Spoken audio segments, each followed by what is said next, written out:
Now that the CDC has reversed its position on just about every pillar of the COVID theater, there's a huge question here. What about all the people who were fired from their jobs because they refused to go along with the nonsense that the CDC has now backed away from?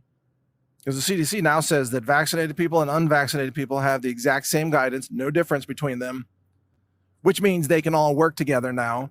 So there's no longer any justification for firing people for not being vaccinated or causing them or forcing them to quit. What about there's no more social distancing under the CDC's new guidelines? So what about people who refuse to go along with that, or people who refuse to wear a mask, or people who didn't want to be tested all the time? Because the CDC now says there shouldn't be any testing of asymptomatic patients anymore, because that's nonsense. It's stupid to test people who aren't sick. We knew that this entire time. We've been saying that in the independent media. But if you said this, if you were a doctor or a nurse, you were fired. Shouldn't all those people get their jobs back? What about all the soldiers? What about the people working for the United States Postal Service or any corporation that fired people for not being vaccinated, not wearing masks, not social distancing? And what about all the people who were banned off of social media or YouTube or whatever the case may be? If they were banned, shouldn't they be reinstated? Because frankly, they were banned for saying the exact same thing that the CDC is now saying. Is it just okay because the CDC says it now? Or is it more like, well, the CDC is finally coming around to the truth that we, the people, knew this entire time? And what about America's frontline doctors?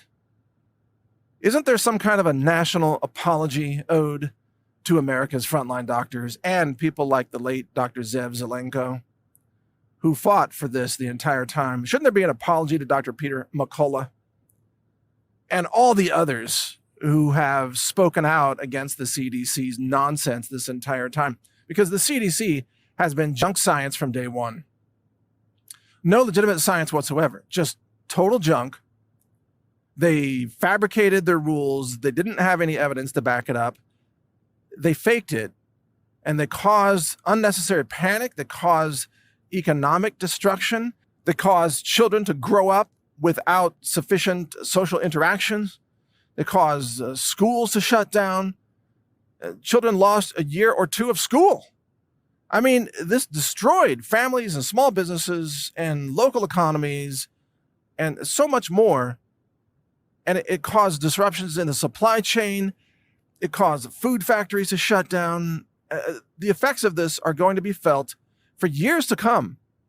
The amount of damage that the CDC has done to the economy, and not alone, but also with Fauci, for example, or with the FDA, or with the complicit big pharma controlled media and others, Dr. Birx, Walensky. Of course, she's at the head of the CDC, but you get my point. This was a tag team medical terrorism effort by all of these people who successfully destroyed a very significant percentage of America's economy, and they destroyed freedoms of the American people. And where is the apology for these people? Where is the apology? Because, obviously we're not going to see an apology at all.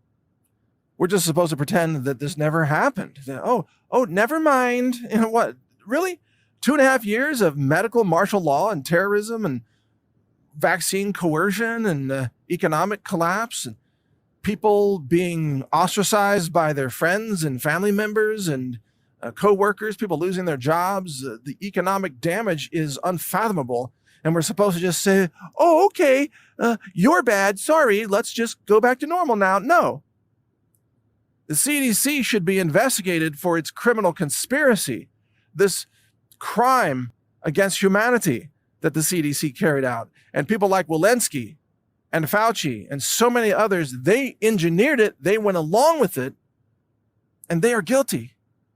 They need to be arrested and prosecuted and investigated. They need to testify for the damage that they caused to the entire world. And it's beyond the United States, because so many other countries follow the United States with their own medical policies.